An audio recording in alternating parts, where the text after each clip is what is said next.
suspiciously average woman. I think it just would be, you know, my autobiography. Suspiciously my memoir. average. Suspiciously average. Like, she can't be that mid. Yeah. Not mid cracker. There's got to be something to her. There's got to be something.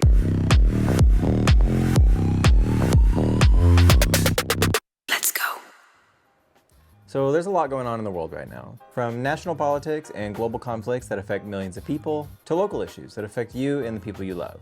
And it's important to be aware and knowledgeable about these issues. But between sensationalist headlines and echo chambers to just straight up misinformation, sometimes it's hard to discern reality from fiction in the media. Thankfully, there's Ground News, an online tool to help you understand the media landscape better. Created by a former NASA engineer, Ground News gathers related articles from more than 50,000 sources from around the world and compares how different outlets cover the same story. Just take a look at this recent news story about Trump's passport policy for trans individuals. The policy was recently blocked by a judge, and the story about it has been covered by about 200 different sources, with about 30% leading left, 9% leading right, but most of the story is right down the middle. This headline from the generally left-leaning USA Today says, quote, "Judge orders State Department to provide passports to transgender people despite Trump order." This headline accomplishes the goal of explaining the people that are affected by the policy, but it doesn't really explain what the policy is doing to them. On the other side, we have this headline from the right-leaning Epoch Times, which says, quote, "Judge blocks Trump order ending X gender markers on passports." And this article, like several of the other right-leaning news sources,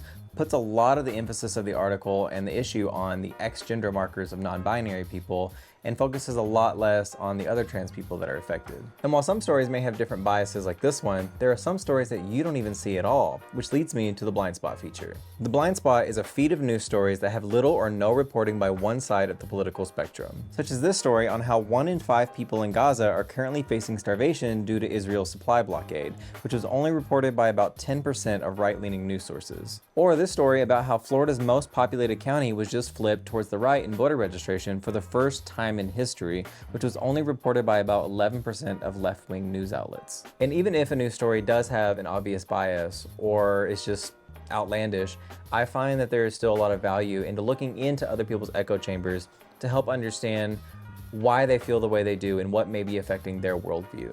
Or at the very least, help you understand why a bunch of people are randomly talking about transgender mice. Spoiler alert, the mice were not actually transgender, but they were allies. I legitimately believe Ground News is a really great tool, and it's one that I used even before partnering with them. Between social media and nonstop news online, it's genuinely stressful trying to keep up with everything that's going on, much less trying to discern what's true or not. But Ground News offers a balanced and comprehensive look into what's going on, as well as the context, so you can stay informed. And if you value that as well, I recommend going to ground.news/Maddy to get 40% off their Vantage plan, which is the same plan that I use to unlock all their features. Ground News is making a real difference by promoting transparency and diverse opinions in the media. I truly believe in their mission, and I hope you'll give them a try. And now, onto the video. Hi guys, and welcome back to a kosher episode of RuPaul's Drag Race. I'm your host, Maddy Morphosis, and joining me on the show today, the New York icon all the way from Drag Race Season 10 and All Stars 5. Yes. Miz Cracker. Miz Cracker, here she is. That's you. Are you okay? I'm doing great. I'm an all-green woman on an all-white set. I feel very nervous about the furniture. Yeah, you're a little distressed today. You're very kind of like... I'm like, no, it's fine. This is fine. This is good. We were talking a moment ago. This is the same way I felt whenever I shot my promo. Because I really like doing fun colors, because it's like you don't have to deal with human skin tones. You know, it's a little more creative, a little more fun. Yeah. But the downside is you stain literally everything. Yeah. So yeah. As RuPaul's Drag Race All Stars 5 runway says, love the skin you're in. From now on, I'm going to try to match my foundation to my skin, which will also be a new experience for me. Yeah. Well, I think after this moment, your skin is going to be so stained that this might be your new foundation color. This could be. This could be. Mm-hmm. Yeah, you look like you're in a porn parody of She-Hulk, but I'm here for it. It's good. It is a bold choice to wear an all-white outfit. It is. Like, as I was putting this outfit on, I was thinking about all the different bold choices that I made. Like, gluing accessories to my face when my skin is heavily painted with an oily cover, wearing white and green, putting on nails when I should have worn gloves. I was like, zero thought process, but all ambition, and I think that's the Cracker brand. Yeah, you come so far in life, but it's only until at this moment you started to question and think maybe I made a mistake. Today was the day. Maybe I took a wrong turn somewhere. Today was the day that I grew. Yeah. Yeah. Unlike these ferns, which will never grow. Well, you know, they're a metaphor for the show. Yeah, you know? exactly. Yeah, you got to be consistent. Yeah, just like comfortable stagnation. Yeah. Consistency, Yeah. I think, is a more... At least she's consistent, as Bianca says. Yeah, but thank you for joining me all the way on the West Coast today. We were talking a moment ago, I thought you had flown across the country, but you actually live in Washington now. Yeah, don't swear in front of me, but yes, I live deep, deep, deep in the woods. Oh, how deep? There's a place called Central Park in Washington State, which is like several orders of magnitude larger than the Central Park in New York, and just a completely different vibe. Though, I'm sure there's bodies hidden in both. Probably. The Central Park in New York, compared to the Central Park in Washington where you are, it's probably like the difference between the Eiffel Tower in New York and the one in Vegas. Yeah. Yeah, exactly. No, it's very that. Yeah, it's an homage. Yeah. So what was your reasoning for moving from New York to Washington? If you don't mind divulging. Legal issues? Oh, yeah, on the Warrants? run. Yeah. Okay. I remember before I moved to New York that my godfather was like, everything that you could possibly want is available at any time in New York City. And that's a bad thing. Oh, okay. And I was like, what do you mean? How could it be bad? And I learned, and I was like, I need a break. So I stepped away. But your family was originally from Washington. Is that why you moved back there specifically? Because family was there and support I have family systems? here. Yeah, sane people in my life, Back really with mom, free supportive rent. people. Yeah, exactly. I was like, yeah. But growing up in Washington, you grew up in, I want to make sure I pronounce this right, Lubavitch? Yeah, a Lubavitch community, yeah. Okay. So, like, what was it like growing up in a community like that compared to what most American children might experience? Well, all I remember from that time is this one video of me at a synagogue. And it's a VHS tape, it's a video, like an actual 80s video of all these boys dancing the hora, and then the camera pans over, and there's me turning like a ballerina, completely separate from everyone else. And I saw that video a couple years ago, and I was like, the signs were there. You know what I mean? But we left the Jewish community pretty early on in my life. Like your whole family did? And yeah, and we became, you know, like, we became culturally Jewish and weren't as observant as we were when I was growing up. Did like your whole family leave that church and like belief, or was it Church? just... Yeah. Oh, you know what I mean? Yeah, I mean, I think there were a couple of things that made my parents want to step out of the community and do things their way. Can I ask specifically like what kind of things those were? You know, I don't know. Oh. It's a big mystery. You're just spinning, twirling behind them wherever they took you. Yeah, exactly. Yeah, wherever there's twirling, I'll do it. Yeah. Just dreidel, just Yeah. wherever. Yeah. This is going to be a touchy episode. All that I have spinning, to proof yeah. everything after this to make sure I'm not saying something offensive. All that spinning and still not a top, you know? Yeah. But like whenever you were growing up though, like, was there anything you experienced in that little community as like a young blossoming queer child?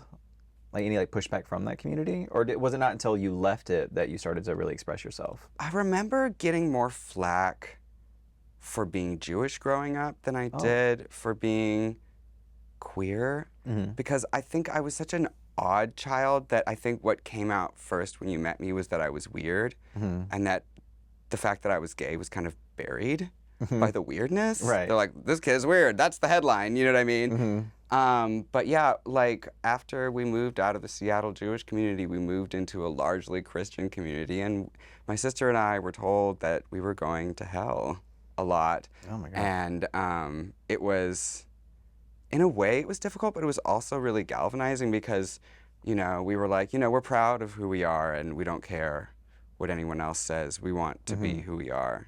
Yeah. And even in a time when we were questioning exactly what that was, we still wanted to be it. So whenever you like left the church, you say you're still not the church. Oh my gosh, I keep saying.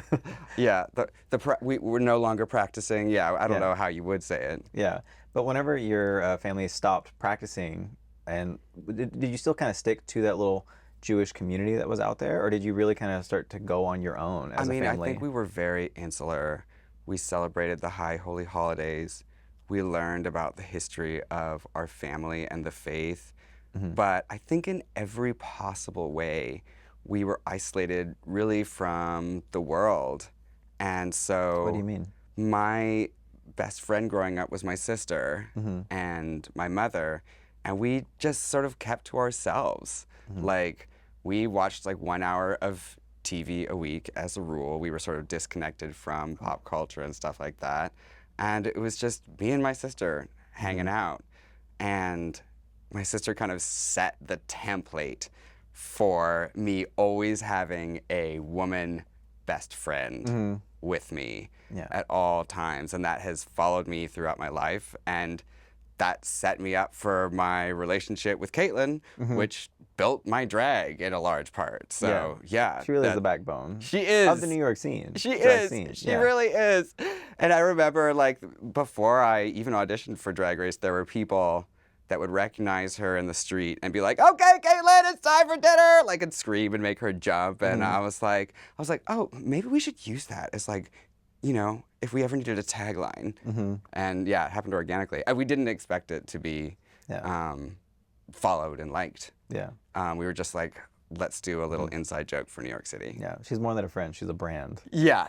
Yes, she is. But you mentioned that you're like really limited on like screen time and things like that. Is that also like a Jewish thing, or was it your family specifically? I think it was my family specifically. I don't think it had to do with our Judaism. My mom is very against screen time. She was then, and she still is now. Yeah. Honestly, maybe she was right. Yeah, I mean, today she was ahead of the curve. She was. She called that. She really was. The Nostradamus of the Seattle Jewish community. Nostradamus? Is that a Jewish joke? Okay.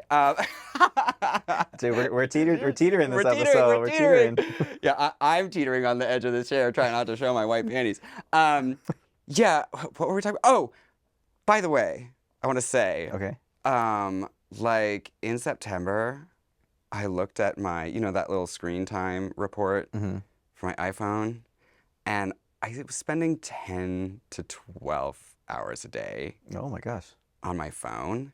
And I think that's because as a kid, I didn't have TV, so Making up for lost time. Making up for lost time, I think, in a way. And also, I never learned to manage it. It was just forbidden.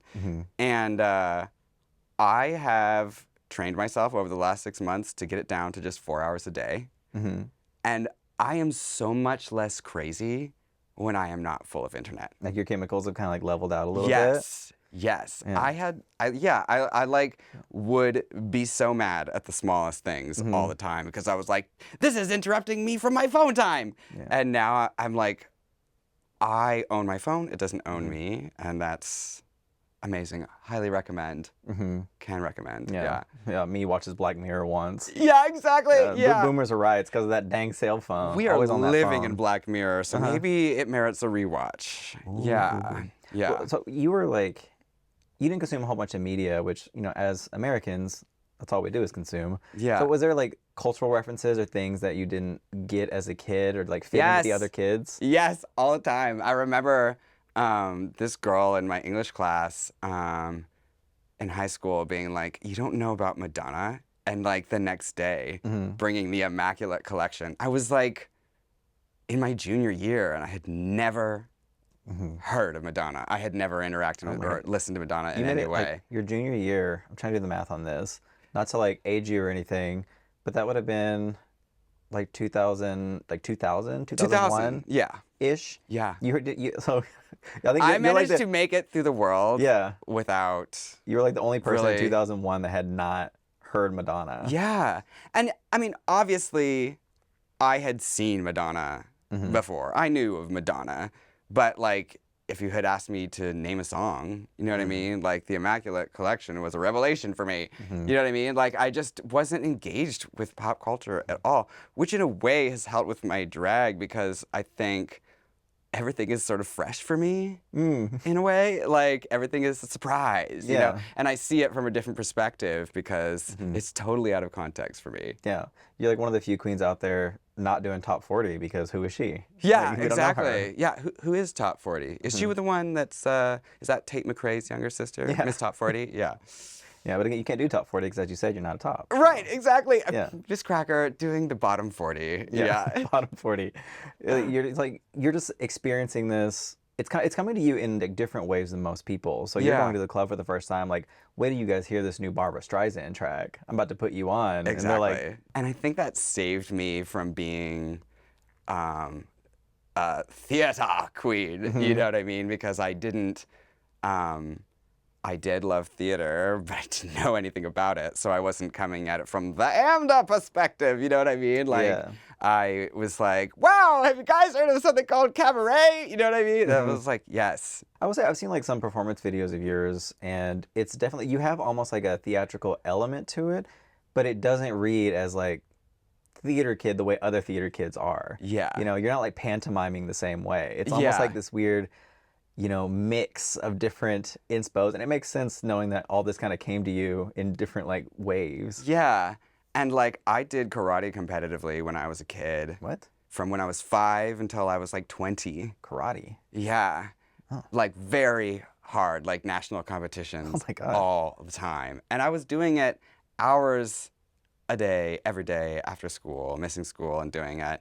And that mindset and remembering a form, like remembering a series of moves and executing it the way you want to every single time is like, I think, what fed into the way that I, you know, did drag in New York when I was making myself. Yeah, all roads lead back to karate. Yeah, all roads do. I mean, they do. Like, Drag Race, when I was doing Drag Race, I was like, this is... Attacking people. This is kind of... kicking. Yeah, attacking. Yeah. Just like, I was like, when all else fails, just punch somebody. You know what I mean? Have you ever had to use your karate skills in the wild? Your Not self-defense? New York's a scary place. one time. No? Not even one time. Oh. Yeah. Does that upset you? Do you wish? I mean, I'm very glad because nobody has disabused me of my belief that I could beat somebody up. That's fair. You know, I have that inside, and let's keep it there. You know what I mean? Let's not test that. Do you ever have days where you're like, I just wish someone would? Just like, again, like to test yourself. Like, are you waiting for that moment? 5, 6. I don't wish anybody would. That's fair. I wish people wouldn't, you know, because people are. You know, I wish people wouldn't. I wish people would do less. You know what I mean? I think it speaks a lot to your self-restraint. Maybe that's something that's also taught in karate, you know? Yeah. But I feel like a lot of people, like when they carry like a gun or a knife or pepper spray on them, they feel this sense of like, ooh, I wish someone would try me today. Right. What's like, that phrase where it's like, when you're a hammer, everything looks like a nail? Exactly. And you're walking around with all these karate skills just like under the surface, because no one expects the little, 5'6", small little Jewish kid to be a black belt. Right. I mean, it did give me the confidence. When my sister gave me brass knuckles because she knew I was walking around in drag all the time in the streets of New York at like 3 in the morning. And when I got on Drag Race, it was such a sudden transition from working at Hardware Bar every Sunday to flying around. And on our first trip, which was to Toronto, the brass knuckles were in my suitcase, and I forgot that they were in there. And I got pulled aside out of the whatever TSA, Canadian TSA. That was a joke for you. That was a joke for me. You treat yourself. You deserve it. Treat yourself. You deserve nice things, Cracker. I got pulled out of the TSA for having brass knuckles. And they're like, you're transporting weapons, smuggling weapons. I was like, well, let's not get crazy. Yeah. But yeah, they pulled me aside. They brought me to a little office. Like, your fists are a weapon of mass destruction. You're in karate, so you could hijack a plane with brass knuckles. Right. Yeah. Can't you fly? We'll find out. Yeah. Today's maxi challenge.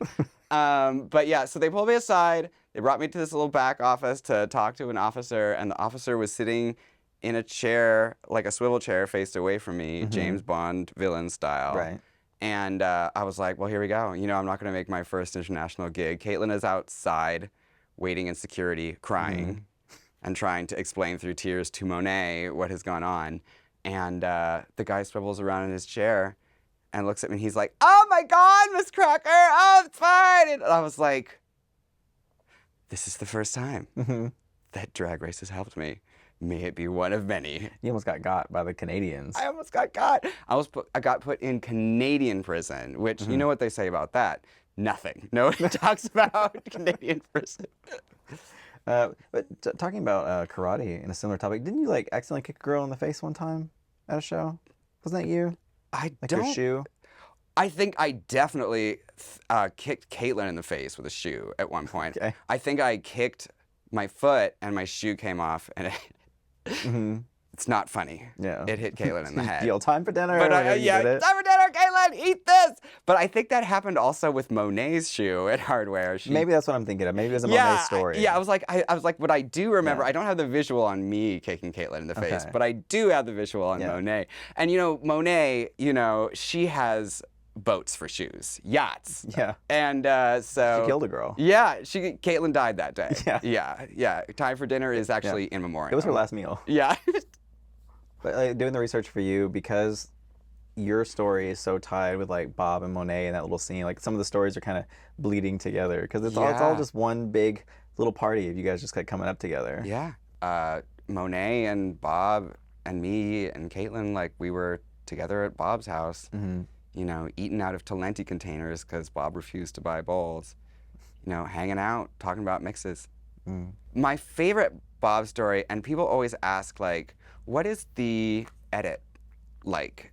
Does the edit on Drag Race represent who the queen really is in person? I'm like, yes. Bob is like that in person, And one time I was doing my makeup facing this way, and Bob was behind me sewing a dress. And he was like, Cracker, I know you're doing your makeup, but I need to be sewing this dress. If you see me up and around and doing anything else, tell me to get back to doing the dress. So I was like, okay, I'll keep you focused. Go back to doing my makeup real close in the mirror because, the details. And I feel something against the back of my head, and I turn, and Bob has a folding chair against the back of my head, and he's like, if this was a weapon, you'd already be dead. I was like, Bob, go back and work on your dress. You are impossible. Like, Bob is the most distracted. Like, he's always got like something that he's doing, But whenever Bob came up to you with that chair, did Bob have any idea your karate skills? Did Bob know that they were putting their life in jeopardy? Yes. Oh. Bob definitely knew that I did karate because I had used it in a few drag numbers that I had You're done. doing karate numbers? Yeah, I mean, I was just throwing things at the wall and seeing what stuck. Yeah. You know what I mean? Well, as I mentioned too, like you kind of just mix things together. So you're just doing karate to Oklahoma where the sun shines. Just it makes no sense. But yeah, everyone's like, my co-host, my first co-host that I ever worked with was Brenda Darling, who is the dancing sensation of New York City. And when I did a number that was like off the wall and didn't really hold together, she'd be like, you know what? I'm glad you did that. Never do it again. And I would always be like, okay, Brenda, I'll listen to you. If you say no, then I'm not doing it. She'd be like, yeah. What was your reasoning for moving to New York? Well, it was very well thought out. Okay. I saw The Hours with Nicole Kidman and Julianne Moore and Meryl Streep, and I saw Meryl Streep be a publisher, be an editor in New York, walking through the streets with like newspapers and manuscripts and stomping through the snow and being important. And I was like, that's what I want to be. So I moved to New York, no job prospects, decided I wanted to be in publishing. That was the whole thought process. So you're just like, I'm just gonna go and I'll figure out when I get there? Yeah. To like the most expensive city in the world? Yeah. Oh, okay. Yeah. I was very poor. Yeah. And you were going there for like a specific job too. So it's not even like a starving artist kind of thing where it's like I'm gonna go and start finding my space. Like I feel like that's a very set career path. You should plan a little bit for. Right. No plans. No plans. Just vibes. What I will say for that is, sometimes when you swing big, you miss big. Sometimes you get a home run. And I've done a lot of stupid stuff. I think that's how baseball works. I've done a lot of dumb things that have gotten me nowhere because I tried something that was impossible. But I've also had some amazing experiences and gone incredible places because I followed through on a stupid idea that seemed impossible. I know that you're here today, so dreams come true. And here we are. Yeah. Yeah. I will say, like, regardless of the inconvenience it's going to cause you, the staining, the power washing they're going to have to do to the set afterwards. Yeah. Despite all that, it's going to look really sickening in the thumbnail. Yeah. So I appreciate you. The thumbnail. I have this rule, Caitlin and I have this rule called the thumbnail rule. Okay. And that is, if you have an idea for a look in drag, if you can't get the concept from the thumbnail, then you didn't go big enough. Do you know what I mean? What's your concept today? My concept today is she's green.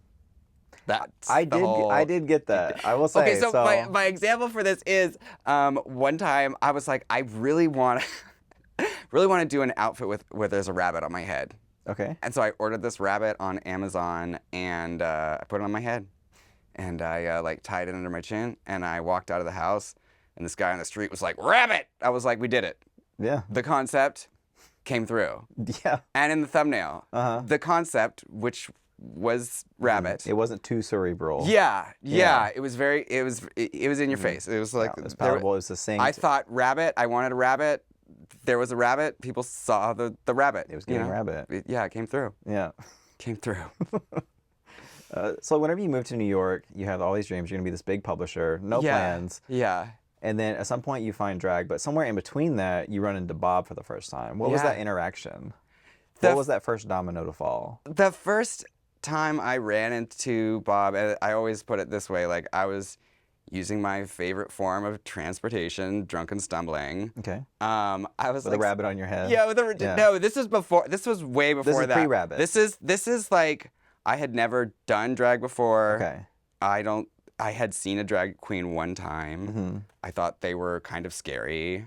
I definitely did not want to be associated with drag. I thought it was like too in your face for who I was. Yeah. And I was walking down the street. Bob was walking down the street as well, carrying a bookshelf through the snow.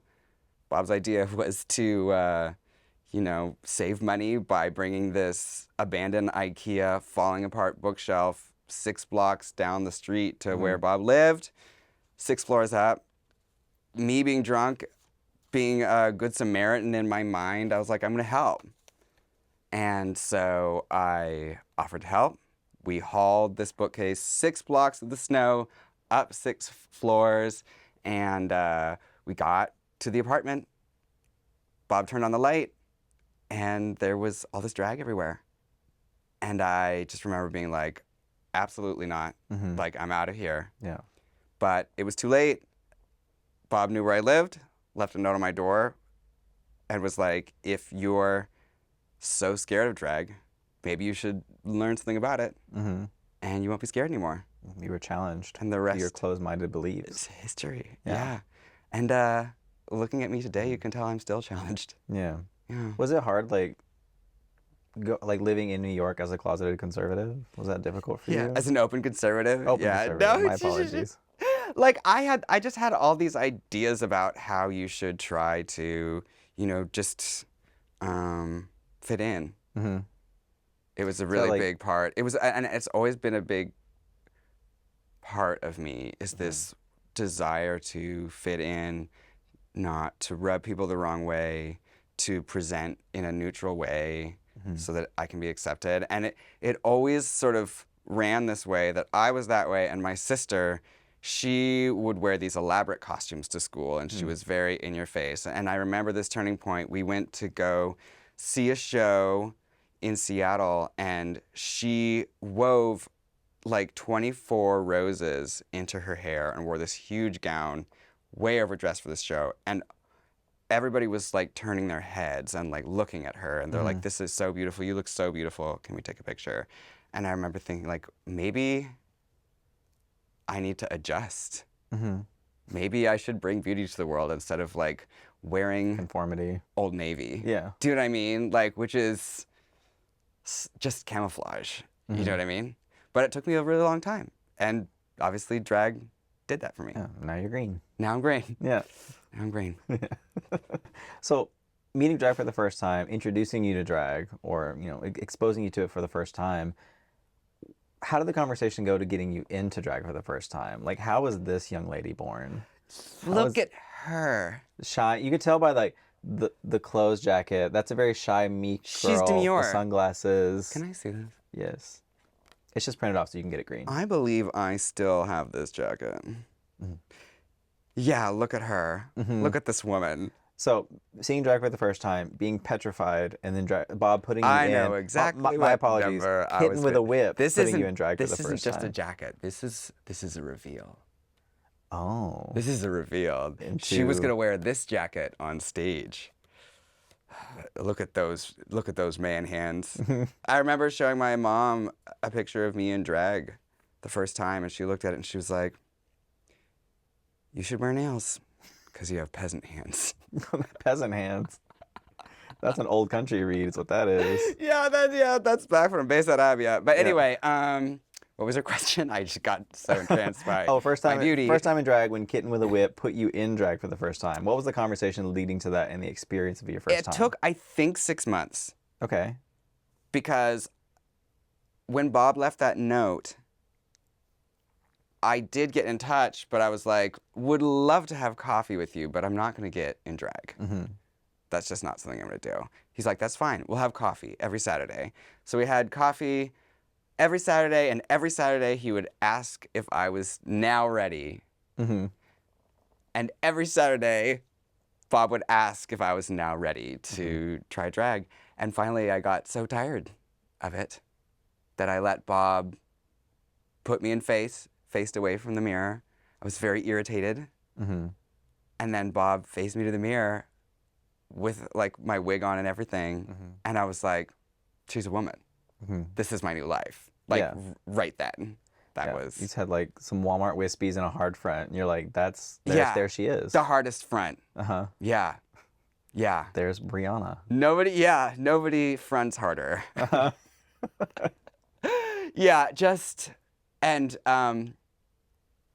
not saying anything, but it was Bob who had done my makeup. You know, so it was Bob paint. And a $10 wig. Early Bob. Early Bob paint and like a $10 wig, and I was like, people are going to think that I'm just a lady. You know, they're not going to know. Monet and I ran into each other, and Monet was like, look, just a regular lady on her way to work. And then you became like this little troupe of these 3 suspiciously large women. Well, you're like 5'6". You're kind of like average sized woman. Average sized woman doesn't have the same ring to it. Suspiciously average sized woman. Actually, you know, let's drop a word for brevity. Suspiciously average woman. I think it just would be, you know, my autobiography, Suspiciously my memoir. average. Suspiciously average. Like, she can't be that mid. Not mid cracker. There's got to be something to her. There's got to be something. Yes, karate. So your first time in drag, but your first time actually doing something in drag was actually a protest, wasn't it? That's right. So what was it? Was that the reason for getting into drag that first time, or were you getting in face before that? Bob wanted me to go join Drag Queen Weddings, which was a weekly event where Bob gathered drag queens and did fake weddings in the middle of Times Square to bring awareness to the fact that at that time, queer people couldn't get married. It seems like New York at this time, you know, with the scene you were in, was very progressive for the time. You know, it's like 2010-ish, 2011, so a couple of years before marriage equality passed nationwide. But it did seem like the Wild West in terms of far as what they were letting slide drag-wise. What was it like in the scene? Was it a really competitive scene, or was it really kind of a whatever you want to do, come bring it? Well, it was that. Dorothy ran this show with Azrea, and you could do literally whatever you want. My drag sister, Honey LeBronx, did a little 50s advertisement about making a fruit salad and then couldn't find an apple for the salad. And then she was like, oh, well, turned around, lifted up her skirt, and passed an apple out of inside of herself, prepared it as part of the salad, and then passed it around. And Azrea didn't watch the performance, so she was unaware of where the apple had come from, and so she just was like munching the salad, and everyone was losing their goddamn mind. So Whenever you first started performing, though, what was like your thing? Like what was your performance style? What were you doing? I didn't have one, and that was the problem. I didn't know what I was doing. I sort of developed this way of bringing odd monologues from obscure old movies, which was my wheelhouse, and combining them with top 40 pop instead of taking like like I guess we call them memes now, but like instead of taking like viral content, I would take that weird thing, like that one monologue from Nurse Jackie. Yeah, just like sound bites. Yeah, and be like, you don't know what this is, but you're going to remember it because it's not from a popular show, but it's a great monologue. I believe in the monologue so strongly that I'm willing to like play a B-side for you just because I know you'll be that into it. And yeah, I loved doing that. Yeah. You've talked before about how living in New York, you developed a lot of like issues with addiction. Is that something that was caused by your entry into like the scene, or would it happen before drag? No. I come from a long line of heavy drinkers.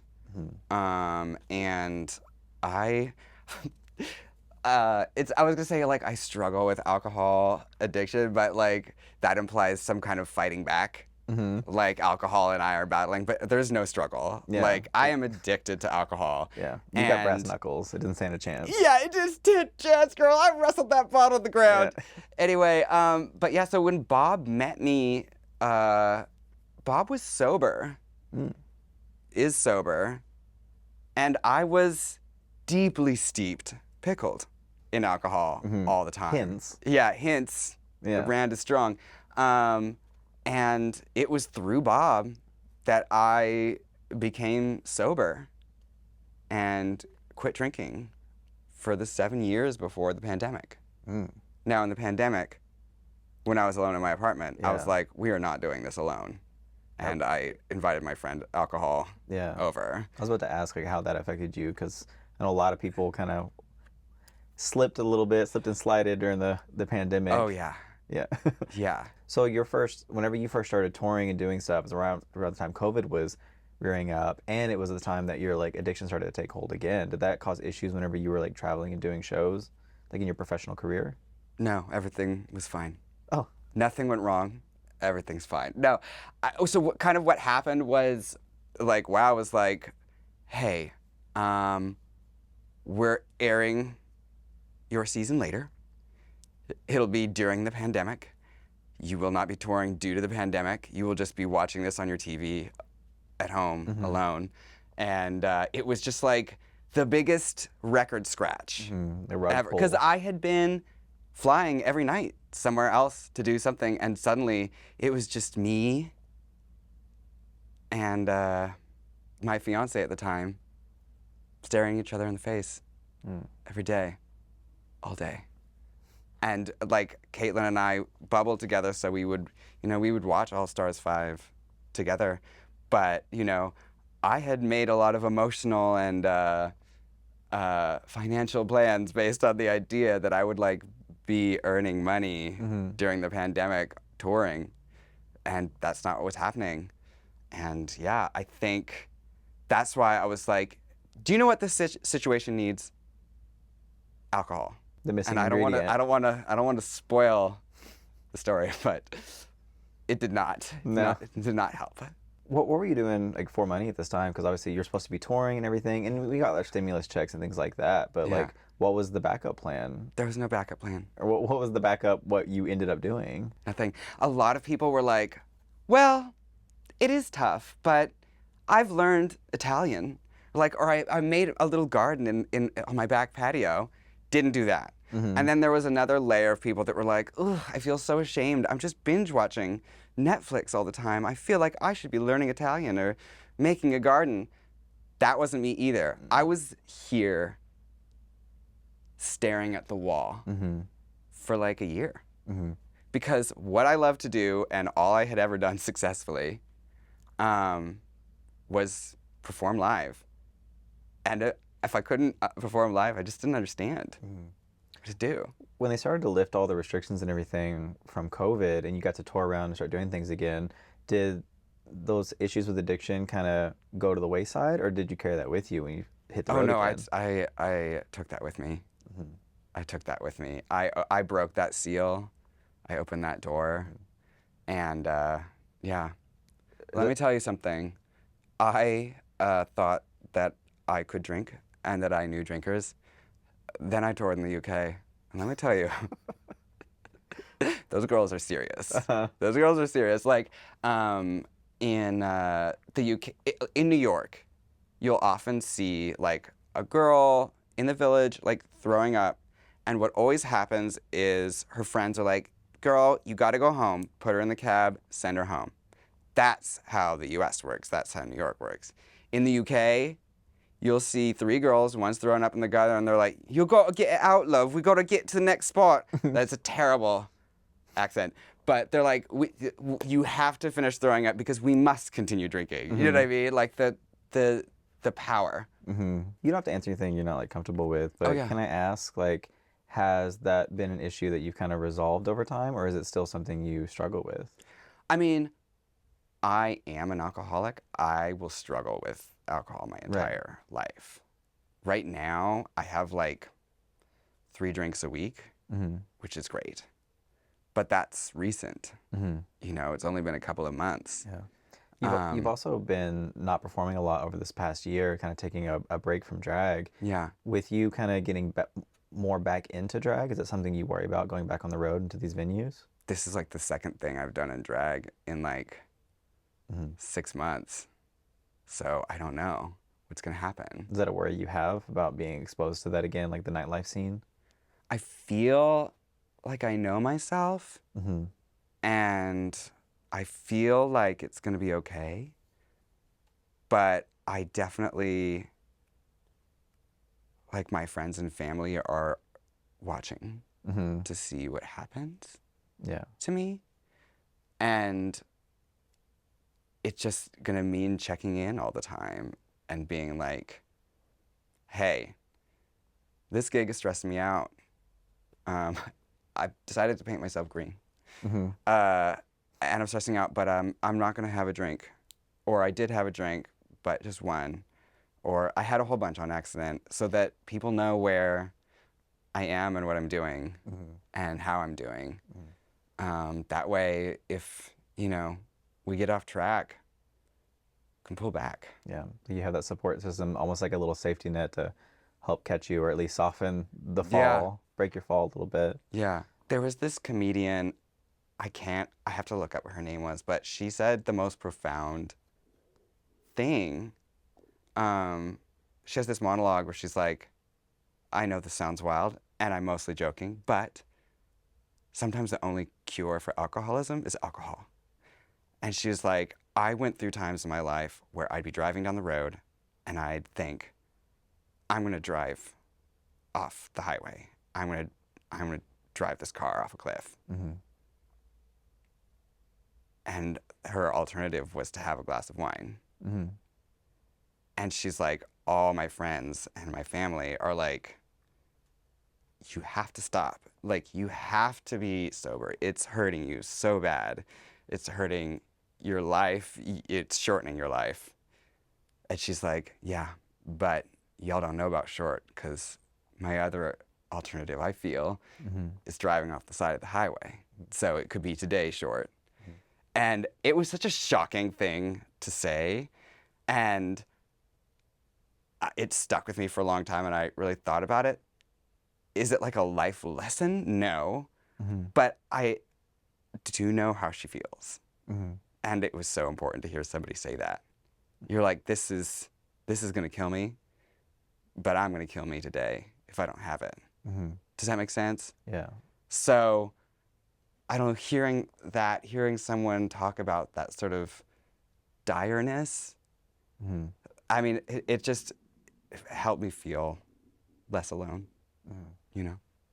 So I'm assuming those are feelings that were kind of exacerbated because of the pandemic, where you're alone with your thoughts, isolated, away from friends and everything. But prior to the pandemic, so you struggled with addiction, but then there was a period where you were sober before COVID. Yeah. What was it that got you sober before that? Was it like a certain moment, or was it just like a slow, I just want to get rid of this? Yeah, I was working a nonprofit job, and I missed a really important deadline for a grant. It was a lot of money. And I just didn't put the envelope in the mailbox. And I was like, they didn't fire me. They're like, you're a great worker. We're going to figure out how to make this work. But I knew why I missed that. And so I called Bob, and I told Bob about the situation. And Bob was like, are you asking me for help? Because something that might help would be an AA meeting. So you did AA for a while? Yeah, I did.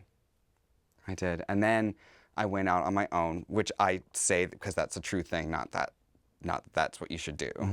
I did it alone for years, for, I guess, yeah, it was the 7 years before the pandemic. 7 years. So much energy, and made such good decisions during that time. I know like a lot of AA is often tied to like beliefs in higher powers and things like that, but with you being someone that left your faith behind, is that something you struggled with getting into AA, was kind of finding a new higher power? Yeah. I mean, I struggle and go back and forth with the idea of God a lot in my life. Even still? Yeah. I mean, sometimes I feel that God is all around us, or God can be spoken to directly. And sometimes I'm like, there is nobody watching or listening. Not unlike right now. Sometimes I feel, I mean, I went through a period in my life where I was very, very religious. I went to a church, a Christian church. My relatives would die. Most of them already have. And I talk to God all the time personally. And then I had a couple of bad experiences, and one night I was laying in bed getting ready to talk to God, and I was like, I really don't think that God is there. And I think it's sort of, I think that must have been like, I don't know, 2014. No, like 2012. And since then, I have been much more on the side of like, we are alone here. You know what I mean? Or there's a God, and that God is completely disinterested in what we're doing. Yeah. And I took free will very seriously. Yeah. See you at the finish line. Yeah, exactly. Yeah. With that, was it mostly things that are happening around like addiction and like struggles you were experiencing, or was it a lot of like rationalizing your sexuality and the world you're living in? Like, what was it that really had you questioning so much of like your faith and your belief systems? I'm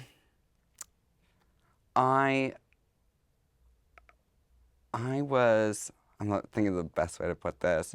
Again, don't feel pressure to answer anything like you're not comfortable with. I think I saw a lot of people die, and I think that shook me.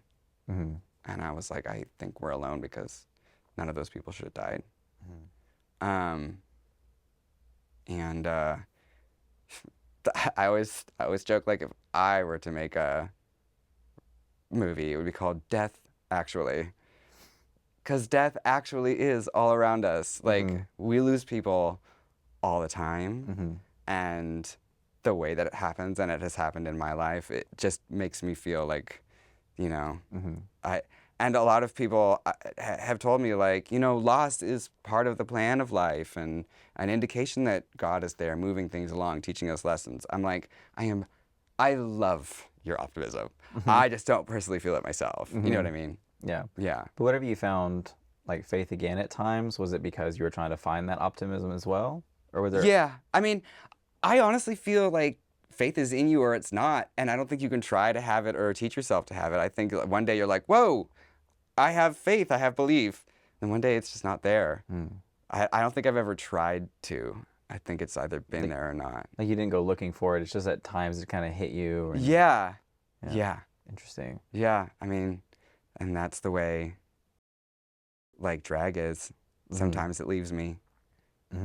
Sometimes I can't help doing it. Yeah. You haven't like really talked about it much, but you did take kind of a hiatus from drag, especially over the past year or two. How long was it? I took 6 months off. 6 months? Yeah. During that time, was there a reason for that hiatus? Was there like things going on in your personal life, or was it just the burnout of drag? It's what Caitlin called a perfect storm. Okay. It was no one thing. It's like everything, everywhere, all at once. But I'm grateful for all the really terrible things that happened during that time. Because if none of that, and I am not saying this because I read this on the internet somewhere, or I read that you should say this. Okay. I honestly, the other day, came to this conclusion. I was like, God damn it. I hated all the terrible things that happened. But if I go back and undo them, then I will be undoing all this growth and learning. And it feels so awful to be like, dear God, thanks for all the lessons and growth over the last year. Like, very grateful. But I am grateful. I'm grateful. What kind of lessons and things did you learn that you're thankful for the negativity to have happened? Like, what kind of things did you take away from these experiences? I learned that you have to fight for your life. And I had stopped fighting. I was just like letting stuff happen. And we live in a very lovely country compared to many places where you can get away with that for a while. But I think you need to remember at all times, like, hey, I'm fighting for my life. I can't be just doing random stuff that like feels good or makes me feel less lonely.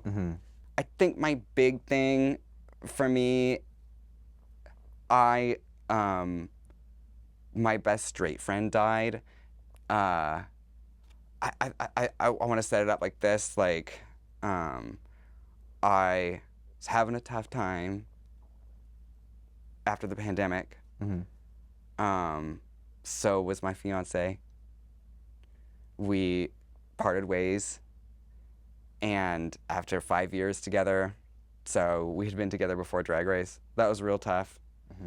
And then I went to call my best friend about it, and his wife answered, and she's like, he passed today from cancer. And it was like that 1, 2, 3, like the pandemic, breakup, losing my friend.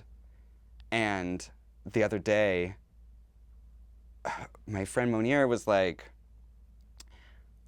oh, you know, I one of my friends, we're so close, you know, we're both ladies, we get each other, like, we're just like, we just understand each other. And it's so great to have someone that just understands me, who I am, without me having to explain. And I was like, well, I wish that I had somebody like that. And she was like, you did, and he died. And I know that sounds harsh, but it was so good to hear somebody else say that, because it means that I didn't make it up in my head. Does that make sense? Yeah. Like, somebody else saw that I was like doing it alone. Yeah, now. Someone else acknowledged it. Yeah, I was like, okay, so I'm not just being dramatic. Like, I lost somebody. And luckily, I had Caitlin every single day. Caitlin is my everything. And she held me together for so long after that. Like, waking up in the hotel and crying every night. So she's like, you know, like, this is getting scary, you know? And she held me together. And then one day in New York, I was like, you know, Caitlin deserves a life. And holding someone to the earth, like holding someone's life down and living their life for them, taking care of them every day, babysitting their emotions every day is not a life. And I was like, I gotta step away from everything. And maybe one day I'll be ready to come back. And then a couple of weeks ago, I was ready to come back. Was there anything in particular that happened? Like, what changed for you over these past 6 months where you're like, okay, I'm ready to get back into this, ready to give it another go?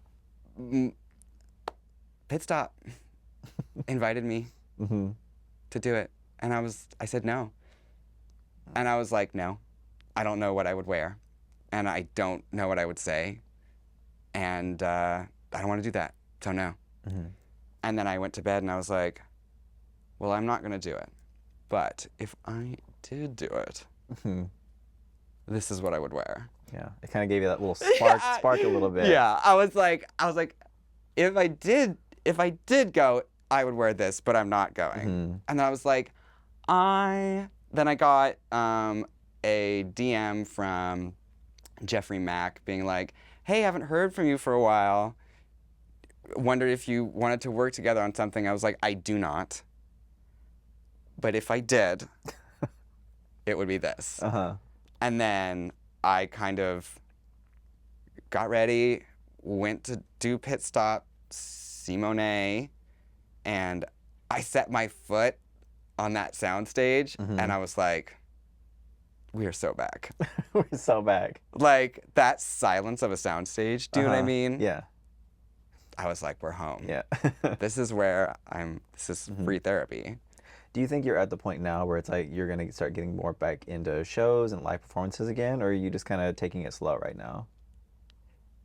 The way I explain it and the way Caitlin and I talk about it, it's kind of like you have a love of your life. You guys have broken up 4 times, and you're back together.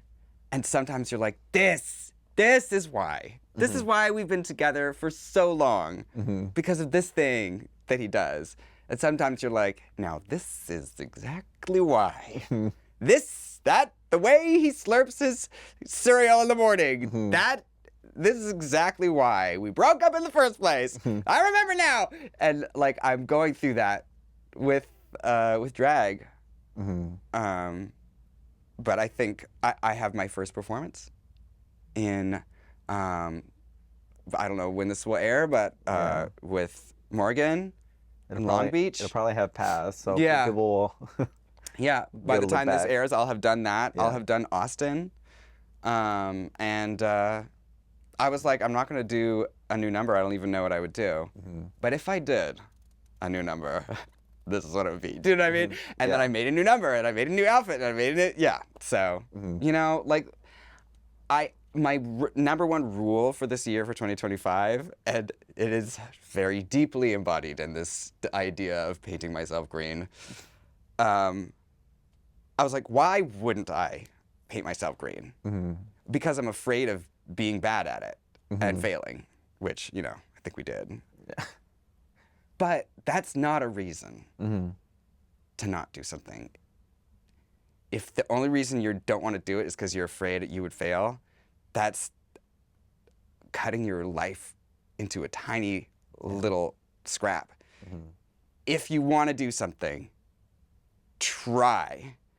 And it's better to try and risk failing than to never try anything. Yeah. So, yeah, Vixen and Monier and my family, they were right. Painting myself green from head to toe was not a good idea. I had a great time though. Yeah. And it's we're gonna Photoshop the out of this. Yeah, it's the journey. Post. Heavy filters. Yeah, don't worry, I got you. I got you. Yeah. No, I mean, like, I'm gonna take a picture of this after this, and I'm gonna make it look like my dream. Yeah. We'll send it to Coco to edit, and she'll get you together. Exactly, girl. I just want to be 2 eyes and a mouth. I want to look like That's Kermit all the y'all Frog. wanna be. Yeah, exactly. At the end of the day, it's all we are. Yeah, 2 eyes and a mouth. Two eyes and a mouth. Yeah. Yeah. It's my Grindr profile name. But like, assuming you go through this journey, you get back into drag, you start going through it, and you realize, oh no, I remember why we broke up. We should have stayed broke up with you and drag. What's the plan then? What's if not drag? What is the fallback? What's the alternative? It's funny because I got a job. Karate instructor? That's a chop, okay? I got a job at a nonprofit, and before I even set foot in the office, Trump cut a bunch of funding, and the position was scrapped before I even set foot in there. And I was all excited to be a contributing member of society again. And then the next day, I got the offer on Pit Stop, and I was like, well, I'm not going to do that. But if I did, you know. So it's like you're going through all this trouble, falling out of love with drag for a while, and then the moment you find an alternative, you're like, something else I can do. They rip that out from under you. Yeah. Yeah. And then drag is there on the rebound. If Trump this job up, I'm going to lose my goddamn mind. Yeah. But yeah, it was like, I was like, oh my God, I've been like directly impacted. Yeah, it was not. But I mean, I guess that was the Lord's gentle way of telling me to put on a spandex dress and go forth into the world. Yeah. Yeah. Paint yourself green for some reason. Yeah. I don't know. The Lord works in mysterious ways. Yeah, he works in mysterious ways. He's like, go out, protect the people, speak on behalf of justice in this time of tyranny, and paint yourself green. But you know what? It's not super patchy. It's good. It's good coverage. Yeah. You know? Yeah. You can't question this. If he can lead you to it, he can lead you through it. Yeah, girl, that's right. Can't go through it. Yeah. Yeah. Yeah. Not trying to look too far into the future, but if you have to guess, like in the near future, like what can you expect for yourself and what can we expect from you? I am very much into making things myself, trying things out, swinging big, failing when I have to, but trying stuff. Visually, I want to explore the Fifth Element side of myself. What does that mean? Like, you know, like the Jean-Paul Gaultier, like Fifth Element, the movie, fashion, like futuristic. Leeloo Dallas multipass. Yeah, that kind of thing. Like, I want to, not those outfits, but like that vibe. Like, I want to be, I love being there. I want to go there. You know what I mean? And so Dragula. So she said, you're gonna paint yourself colors. You're gonna get some colored contacts. Yeah, my sister says it was like, so is this the new concept? You're gonna be different color. I like, listen. I have other concepts too. Not right now, but I will have other concepts. You've been living outside of Seattle for all of like how long now? Like a few months, a year. Yeah. And you're all of a sudden you're already like dressing up like Irene. Right, so. exactly. Yes, girl. It's something in the water over there. I'm telling you. Yeah. Yeah. None of those girls are right. No, they are not. And I know I can speak as one of them. We are touched. Yeah. Yeah, we are an interesting group of people. Yeah, and then I want to make numbers about the experiences that I've had that have changed fundamentally who I am over the past years. I think I sort of didn't communicate about them after they happened in 2020. 2020 was the snapping point for me where I just sort of was on autopilot since then. And I kind of want to talk about what I've learned. You got to find some way to portray all the struggles you've been through recently through a Nurse Jackie monologue. Yes, that is exactly right. I know you're joking, but that's what I want to do. Like I want to like hear things that mean something to me and be like, I love that, and share it. You know, I mean that's the vibe. I think the big difference is I wanted so badly for people to like the things that I did that I think I got narrow. Like if somebody liked a pink dress with a little waist and a big poof, I was like, we must do it again. We must do it all the time. We must, you know, like I just got so focused on like, yes, that got positive attention. We have to repeat the things that get positive attention. And like now I'm ready to be like, hey, there's a bunch of things that I want to do. I'm going to do all of them. And I hope you like some of them. And if not, that's fine too. You know what I mean? Yeah. Like, because to be an entertainer means you do have to entertain. You do have to make people happy. And so you should think about that. But that can't be everything. Yeah. Because if you don't have anything to say or anything that you want to do, then like, how are you going to have a voice? So, yeah. Are you expecting to do like a lot more touring? Are you really easing into it? You going to do like some... We're going to ease in. You going to do the Christmas tour and stuff again? We're going to ease in. Easing in? Yeah, I don't know what the plan is yet. And I think I always had a plan. And it turns out I'm not a good planner. So I'm going to go without a plan. Do you ever feel a sense of irony hosting the Christmas tour as a Jewish person? I love it. Yeah. I love hosting the It's Christmas like when Barbra tours. Streisand made a Christmas album. Yeah, exactly. Yeah, I'm like, she's singing well, Silent Night. Yeah, yeah. It's like, here's the thing y'all are talking about. Here's the thing you guys are so excited about. And this is how it looks to me from the outside. Which, I mean, the whole point of drag is looking at things from the outside. But, I mean, as we discussed earlier, it's a major part of my life. I will always be on the outside. I have always been the Jewish kid in the Christian neighborhood. The Jewish kid at the Baptist church, the drag queen that doesn't know who Madonna is, hasn't heard of Cher, the gay kid reading at the gay bar. I don't fit anywhere. There's no place that's like the place that I fit in. I am learning to love that because looking at how America is now, I'm glad I don't fit in. I'm glad. And it is like sometimes like I looked at this refrigerator magnet at like a toy store about Aries and it was like bombastic, rash, temperamental, stubborn, like all these things. And I was like, wow, this is really me. And, somebody was like, you are excited about that? Those are all insults. I was like, but I like those about me. Yeah. I could see how they can be annoying, but I also see how they're like, sometimes when you're picking a restaurant with your friends, you don't want a stubborn person in the group. But if somebody does you wrong, you kind of want your stubborn friend around. Yeah. So I'm not for all seasons, but I do come in handy. Well, I answered the question a moment ago. I said, with these obnoxious traits, what can we expect from you going forward to be a nuisance? Yeah. Yeah. I do want to be a nuisance. And happily. Yeah. A nuisance. And I remember Trixie Mattel, it was before I had gone on Drag Race, I think, and I interviewed her, and she's like, I'd rather be 9 people's favorite thing than 9,000 people's 9th favorite thing. I'm like, that's rich coming from you, considering that like you are so widely loved. But I do feel that. Like, I'd rather have like 9 people be like, I love what she does, than try to figure out what 9,000 people want. Because I'm not good at TikTok transitions. I'm just not. Yeah. So you're gonna do what 9,000 people don't want. Yeah. But you'll like it. Yeah. There could be 100 people in the room, and 99 people don't like it. There probably won't be. But you, as a single individual, are having a good time. And that made all the difference. Yeah. Yeah. Well, on that note, that's the last of my cards, the last bit of time we have. But before you go, I did want to give you something to thank you for coming in today. Yeah.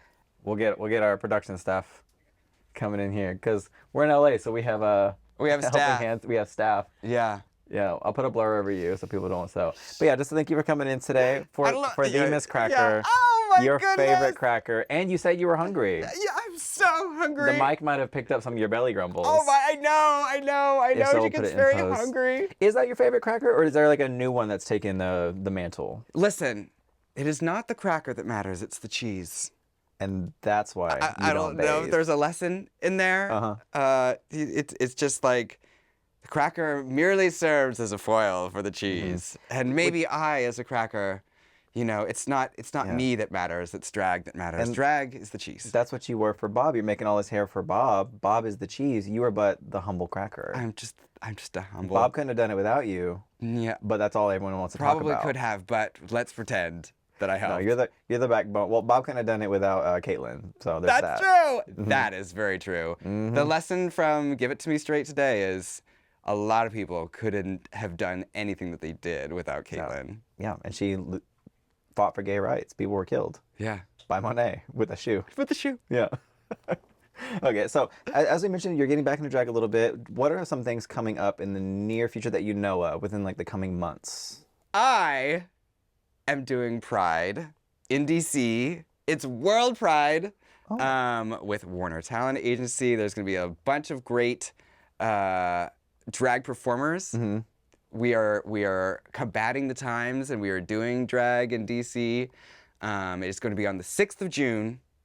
And I will have information all over my internets so that everyone can come. It's a great cast of girls. Do you plan on making more like content, getting more back into like TikTok, Instagram, YouTubes, and things? Right now, oh God, and this is my brain. This is not in order of importance, but I'm also doing the Boston Queer Food Fest. Oh, what are you doing for that? May 1st through like 5th. Performing, or you just attending? He's eating. I am attending. I am interviewing people. I am speaking. I am eating. I'm cooking. When they asked me to be part of it, they were like, "Are you still LARPing as a chef?" And I was like, "How dare you?" And also, I'm taking that. Yeah, because I am LARPing. She's pretending she's a chef. So yeah, I'll be there. So yeah, for our intents and purposes here, Boston and DC, those are the big ones. What are you making at the food fest? If you don't mind me, if that's not too personal to ask. Yeah, we have no idea yet. No? But I will be making content throughout, interviewing people. Jujubee's going to be there. Raj is going to be there. Willem's going to be there. Many, many, many, many, many, many, many more. So they're putting like all the biggest names in the drag sphere to go to a food festival? Yeah. The fuck? Yeah, we eat too. That's you true. know? We eat too. Oh, that's why they didn't invite me. I don't eat. That's why I'm so skinny. You're so small. So small. Yeah, they tried to find me for that opportunity, but I was turned sideways. So right. Like, where is she? Yeah, you slipped through the floorboards and never heard from again. I know. But yeah, I'm very excited about those events. I love doing stuff with food. I have cooked 56 complicated recipes in the last 3 months to train myself as a little cheftress. Oh my gosh. I don't know if that you can gender chef. I feel like with something like a food festival, you just got to work on one recipe really good, right? Yeah, no, I think I misspoke. It was for me to feel like I'm a chef. Oh, okay. And then the Boston food, I am not like, I must be the greatest drag cook in the world by the time I go to Boston. Though, you know, it wouldn't hurt. That was your own self journey. It wasn't for this opportunity. Okay. I'm back in now. I'm back in. Yeah, and all your handles are the same, at Miz Cracker, or at Ms_Cracker. Yes, that is where I can be handled. Yes, on the Instagrams, and I'm gonna put out a lot of content around Boston Queer Food Fest, Boston Queer Food Fest on YouTube. I think so. Look out, she's gonna be doing stuff. No music though, right? No. Oh, thank God. Okay. No. The girls need to stop. The girls, they really need to stop. Yeah. and they must be stopped. They must be. Yeah. Cords must be unplugged. Well, that's where you can find her, and you can find me right here. Make sure to like, comment, and subscribe so you don't miss any future guests. And join us next time, because we are going to have somebody else. Till then, bye guys. Let's go.